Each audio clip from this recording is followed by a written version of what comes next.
Beautiful day. I always love coming to Okaloosa County. It's a great place, not only in our state, but in our country. And we have a really great announcement here today. So joining me in the world's luckiest fishing village is FWC Chairman Rodney Barreto, FWC Executive Director Eric Sutton, Coastal Conservation Association Brian Gorski and Trip Achman, Okaloosa County Tourist Development Jennifer Adams, and then we have captains Justin Leake, Peter Wright, Matt Smith, Todd Jones, and Kyle Pitts. You know, we're fortunate in Florida. We've got a lot going on in the state. Obviously, a lot of people want to visit. I mean, I don't know specifically like with this restaurant, but I know people have done fantastic here, particularly over the last 2 years. This was one of the places you can come. I remember the summer of 2020, you actually could be normal in Northwest Florida, and so people from all over the country would come, and it was really, really exciting. And I know people had a great 2021. We're doing well in 2022. You know, our state has we have more jobs than we did pre-COVID. Actually, we got a lot of job openings too. And if you look at our budget, this current fiscal year budget is $101.5 billion. The fiscal year ends June 30th. And to put that in perspective, New York is the closest to us in population. They have 3 million fewer people, and yet their budget's over twice the size of ours, very bloated. You know, we have better infrastructure and roads and services, higher performing K through 12 schools, #1 rated public university system, but we're doing that with no income tax and the lowest per capita tax burden. We don't know the exact numbers right now because the revenue still comes in, and it's coming in ahead of above estimate almost every month.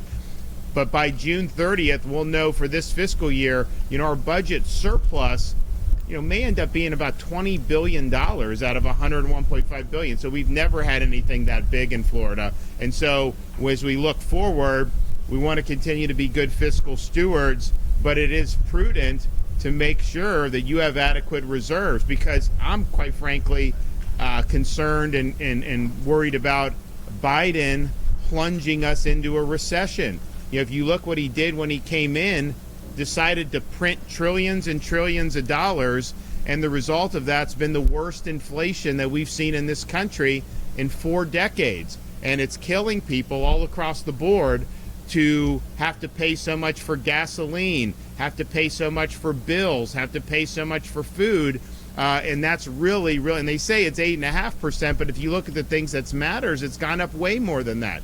So that's what you're dealing with, and they said it wouldn't happen, then they said it was just a blip, and now they're trying to blame Putin, but it's been going up for over a year. So this is a real problem, and I think the fear is that they're going to do monetary policy, some of this other stuff is really going to put a hamper on the economy potentially. Now, I think Florida is well positioned to withstand some of that turmoil because we've been fortunate to draw a lot of investment. But the reality is, you know, if you look 2-3 years out, there's a not insignificant chance that Biden plunges us into a recession. And so we're prepared.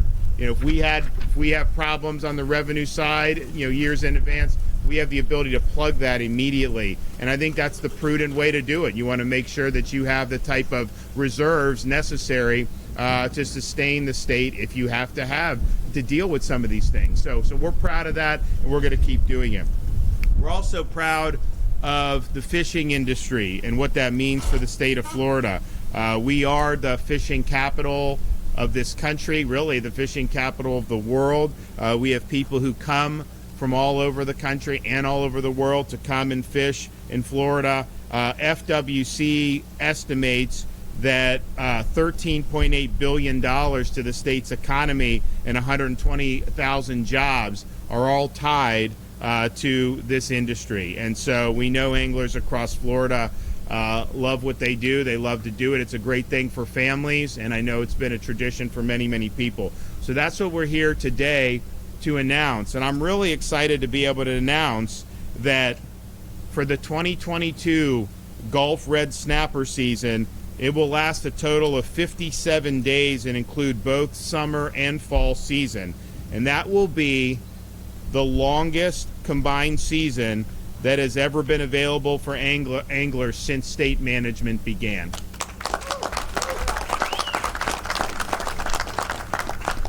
The 2022 Gulf Red Snapper summer season will open June 17th and run consecutively through July 31st. This will include Father's Day and July 4th weekends. Anglers will also have the opportunity to continue the season later in the year with a fall Gulf Red Snapper season. In the fall, there'll be 12 additional days, the longest fall season since state management began, for anglers to catch red snapper in the Gulf, including Veterans Day weekend and Thanksgiving weekend. So these additional days of fishing means that families can take advantage of the holiday weekends to have a great time off of Florida's coast in places like Destin. We know that they love the red snapper here in Destin, and why not? I mean, it's a great thing. This has been going on since the 1800s, and so we appreciate what it means to the culture of our state. We appreciate what it means to the economy of our state, and we're really fortunate to be able to make this announcement here today. So this is going to be a big deal for a lot of people, and I really look forward to all the anglers being able to enjoy this expanded red snapper opportunities. All right, we're going to hear from some folks from FWC, so we'll start with Rodney Barreto. Thank you, Governor.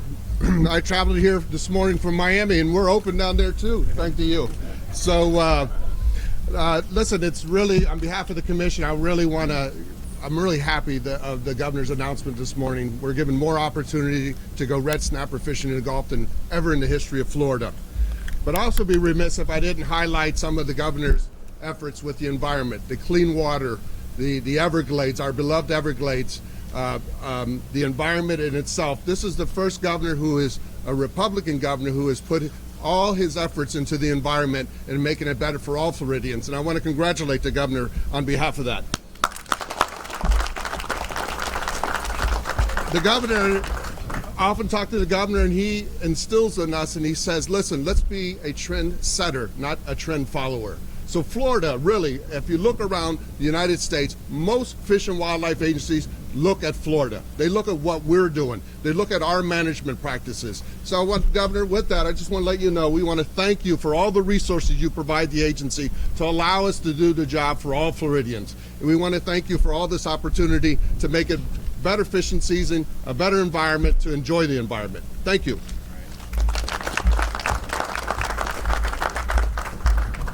I want to thank also the governor for his support, and Chairman Barreto. They are staunch leaders in our environment and maintaining our high quality of life. Governor, first of all, nice shirt. Really like that shirt. And I also just want to mention, and I've said it before, but I think it was 3 days on the job, the governor was taking an interest into what we were doing, and particularly in the health of our fish and wildlife. So I want to thank you for that, and it's been continued support. But I also want to thank two other groups. One is the tremendous team that we have at FWC that work tirelessly to bring the most access to the resource that we can, but they couldn't do their job without all the folks here and all the stakeholders and all the fishermen.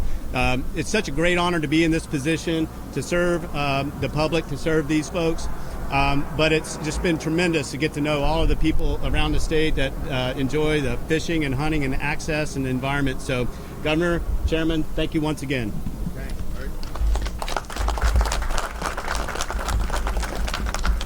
All right, well, I want to thank FWC. Okay, we're going to hear from some folks locally, so we'll have Justin Leake. Thank you, Governor. Recreational fishing is a big deal here in Florida. It's one of the largest economic drivers. Up here in the Panhandle, the red snapper is one of our most important fisheries. This is a really big step in the right direction for us. We want to thank you, Governor, for not only helping manage these fisheries, but also with your clean water initiatives. What you're doing right now is going to help us have access to these fisheries and ensure that it's here for our kids to enjoy as well. So thank you. Okay, thank you. Okay, Jennifer Adams. Thank you, Governor. We are just really thankful that Governor DeSantis chose Destin Fort Walton Beach for this announcement today. I assure you locals are already put in for time off to go snapper fishing. We love red snapper here in Destin Fort Walton Beach, and they love our waters, mostly because we have the most active artificial reef program in the state.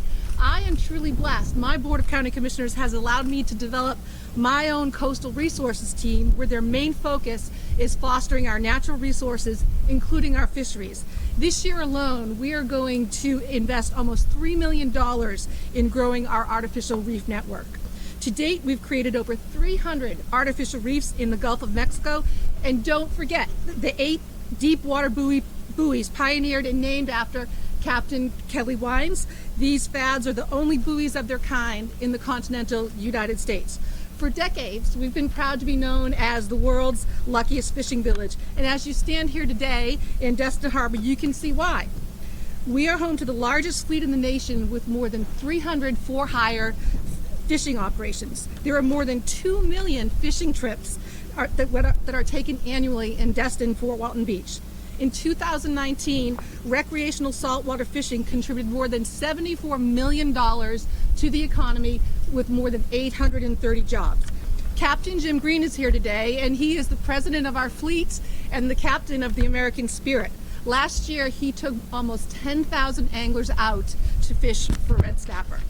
The impact of fishing extends far beyond our docks. This past year, visitors spent more than $736 million in our community, above and beyond the $33 million that we collected in tourist development taxes. That money goes directly back to our local economy of restaurant owners, charter captains, paddleboard operators, and other tourism-related industries. This provides us the opportunity to introduce new product and innovations like the Artificial Reef Program and Little Adventures. One of the most popular little adventures that we have is definitely charter fishing. Our experienced captains have taken generations of families out on the water, and because our deep water is so accessible, we can get kids outside very quickly and teach them how to fish. And after a long day, don't forget that you can bring your fish back up to many of our local restaurants, and they'll cook your catch that was just recently swimming in the harbor. Destin Fort Walton Beach is a place of initiation, and we sure love it when kids come off the boat holding their fish, and that smile on their face is priceless. So again, we're happy that you chose Destin to come here today, Governor DeSantis. Your bold decisions to open us up, our tourism economy in 2020, are the reasons for our success, and we're very happy for our snapper season to begin. Thank you. Well, we're excited. I know it's going to mean a lot to a lot of folks, not only here, but in other parts of the state, and really people around the country that come to do this. And so we're happy to be a part of leading on this issue as well. And is there anything else I can do for Okaloosa County while I'm here? You guys got anything else you need? Huh? Well, we've done. What's that? Okay. All right. Okay. Well, do we have any questions from anybody? Yes, ma'am. Yes, hi. Quick question, Governor. So this main decision, did it come from quota from last year, or just needing more days? What was the big push to extend it this year? Well, the big push for me was I know how it's important to everybody, and so I asked FWC. I was like, guys, let's see what we can do. Let's use the most up-to-date data. Rodney, do you want to talk about what you guys did? Yeah, so we looked at the data as well, and then we realized that if we added weekends and kind of broke it up, so it wasn't just a concentrated fishing season, that it gave more people an opportunity, especially working people who have to work during the week, and this will give them an opportunity on the weekend to go fishing. So that was the thinking behind it. Yes. The fall season days, I have them right here. They were so 12 days, including Veterans Day weekend and Thanksgiving weekend. And so we'll put the actual whatever dates on the calendar. We'll get that out when we do the press release. But we thought having those holiday weekends was very important to have. So yes, sir. Governor, the decision to overturn the mask mandate for airplanes, trains, and automobiles. The CDC recently said yesterday that they were going to at least ask the White House to fight and to reinstate those bans. What is your take on that? there should be no mandates, period. None.